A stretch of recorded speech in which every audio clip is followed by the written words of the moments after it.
Friends అందరూ ఎలా ఉన్నారు? బాగున్నారు.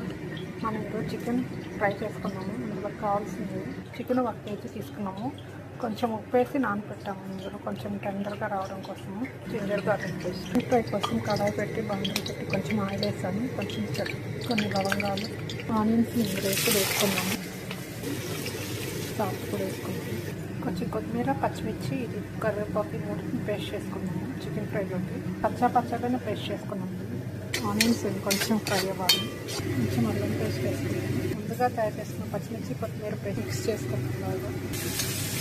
కొంచెం పసుపు, చికెన్ ఉప్పు నీటిలోంచి తీసేసి నీట్గా కడిగి పెట్టుకున్నాము. బాగా మిక్స్ చేసుకోవాలి. కొంచెం కారం,